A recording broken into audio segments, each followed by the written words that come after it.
Accueillis par Patrice Sellario, ministre de l'Intérieur, Marc Monet, conseiller artistique du festival, et Jean-Charles Curaud, directeur des affaires culturelles, son Altesse royale la princesse de Hanovre, présidente du Printemps des Arts de Monte-Carlo, a assisté au concert événement du samedi 1er avril à l'Auditorium Régnier III. Le concert du retour en principauté de l'orchestre symphonique kimbanguiste de Kinshasa, déjà présent à Monaco en 2013, mais cette fois-ci uni à l'Orchestre Philharmonique de Monte-Carlo.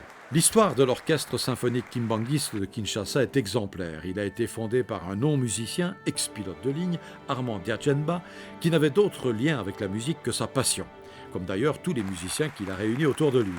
Sans formation musicale et même sans instrument, il a acheté quelques violons, en a fait copier quelques-uns avec des matériaux de fortune. Ainsi est né l'Orchestre symphonique kimbanguiste, le premier orchestre symphonique d'Afrique centrale. La démarche, au départ, c'était toute simple, c'était de rassembler des gens.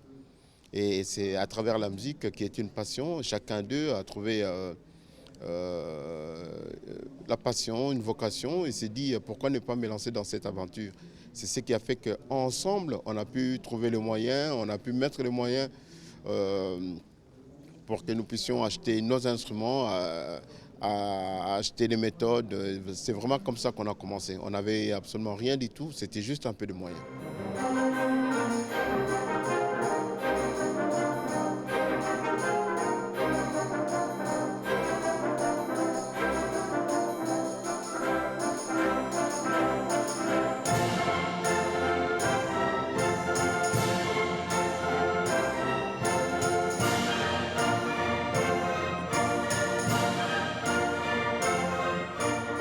Au programme de ce concert, d'abord deux œuvres originales. L'une intitulée « Mon identité » a été composée par le directeur musical de l'ensemble, Armand Diatchenba.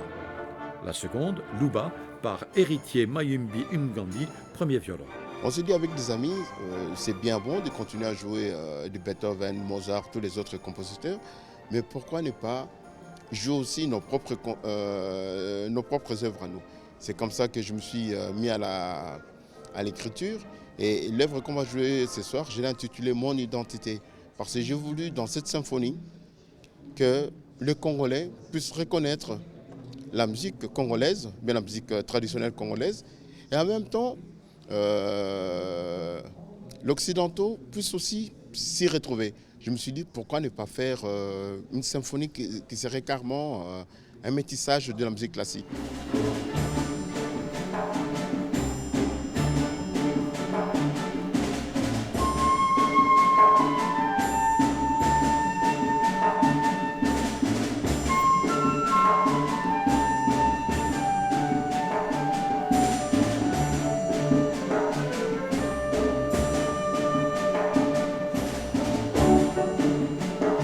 Il y a une deuxième œuvre d'Héritier Mayimbi Mbangi qui s'appelle « Luba ». Oui.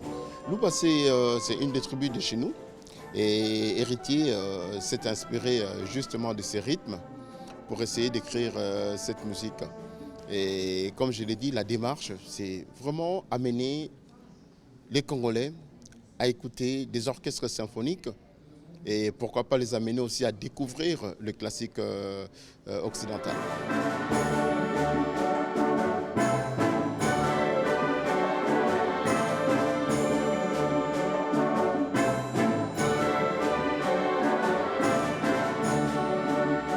Je pense que c'est important d'entendre ce qu'imaginent les Africains de notre culture dont ils s'emparent, parce que ce sont eux qui s'emparent, ce n'est pas nous qui leur avons imposé quoi que ce soit. Donc ils s'emparent de notre musique, la façon de l'écrire, mais ils font leur musique, et elle est très différente de la nôtre. Enfin, les musiciens de l'Orchestre symphonique kimbanguiste de Kinshasa avec les musiciens de l'Orchestre Philharmonique de Monte-Carlo ont ensemble interprété la 8e symphonie de Beethoven, dirigée cette fois par le maestro Julien Leroy.